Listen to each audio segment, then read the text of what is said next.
भारतीय जनता पक्ष जाचो सरकार केंद्राक आसा, गोंयांक आसा, कर्नाटकांकूय आसा, ते इलेक्शना टायम येतकर तांकां खबर आसा ते काँग्रेसीक हरोवपाक शकना, जे आमी तुका ऑलरेडी पयलीं सांगलां.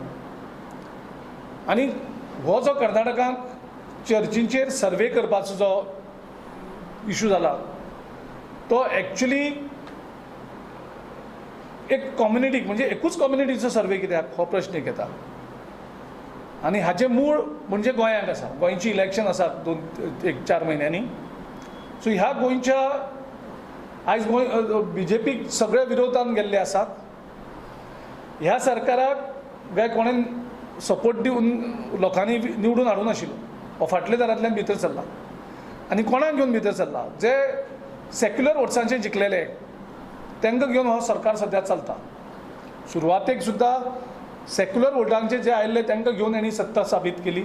तेजे नंतर आनीक आमदार फोडले जे सेक्युलर आशिल्ले. सो ह्या सरकाराक लोकांचेर अन्याय करपाचो कसलोच अधिकार ना. हें केन्ना घडटा? 4 दीस पयलीं जो मुख्यमंत्री कॉन्स्टिट्युशनाचेर शपथ घेता की आपूण कॉन्स्टिट्युशना प्रमाणे वागतलो म्हणून, आनी तो तेजे नंतर ती खाकी घालून RSSचो परेड करता. आनी तेजे 2 दिसांचे नंतर कर्नाटकान हे इशू घेता. म्हणजे गोंयचे इलेक्शन वाया कर्नाटका ते इलेक्शन लडोवपाक सोदतात. पॉलरायझेशनाची इंटेंशन आनी तो भयभीत वातावरण करपाक सोदता मायनॉरिटीची तो. आनी तातूंतल्यान मुख्यमंत्री आनी बाकीचे जे सेक्युलर जे लोक आसात तेणी इमिजिएटली मुख्यमंत्र्याचेर प्रेशर हाडचें आनी ह्या तरेचें नीच लेवल लो लेवल पॉलिटिक्स करची न्ही. खंयच्याच कम्युनिटीक आमी सगळ्या लोकांक एक दवरपाचे प्रयत्न करपाक जाय. देशाचें कॉन्स्टिट्युशन तें सांगता, सेक्युलरिजम तें सांगता की सगळे कम्युनिटी ह्यो एक उरपाक जाय, शांतीन उरपाक जाय, पिसफुली उरपाक जाय. सो तुमी खंयचोच प्रयत्न करून जो पीस आसा तो इलेक्शना खातीर इबाड नाकात. प्रत्येक राज्यान तुमी पॉलरायझेशन करतात 3 म्हयने 4 म्हयने पयलीं इलेक्शना खातीर. सो हे वेगळे तरेन पॉलरायझेशनाचो प्रयत्न हो कर्नाटकांतल्यान ते करपाक सोदता आनी भयभिताचें वातावरण मायनॉरिटी कम्युनिटी करपाक सोदतात. सो ह्या घटनेचो निशेध करतात आमी आनी मुख्यमंत्र्या कडेन मागता की इतले घाणेरडे लेवलाचेर लो लेवलाचेर पॉलिटिक्स करनाका. आमचे जे सेक्युलर सगळे जे आमदार सरकारा बरोबर आसात तुमी मुख्यमंत्र्याचेर दबाव हाडात आनी गोंयचो पीस कशाच भशेन पेड्यार जावपाक जायना. इलेक्शनां जातलीं, इलेक्शनां वयतलीं. जी गोंयचो एकचार जो आसा तो एकचाराचेर खंयच खंडन येवपाक जायना. गोंयचें इलेक्शन ही पिसफुली जावची. अशें करून इंटिमिडेशन करून खंयच्याच कम्युनिटीक तुमी इन्स्टिगेट करपाक शकनात आनी भयभिताचें वातावरण करपाक शकता. ही शिटकावणी आमी मुख्यमंत्र्याक दिवपाक शकता.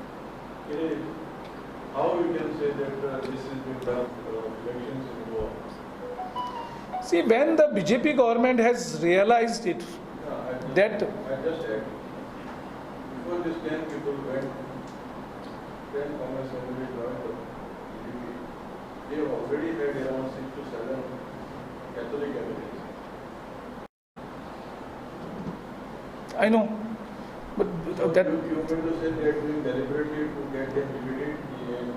no, they want to polarize. How? Their intention is polarize. Their game nobody can understand.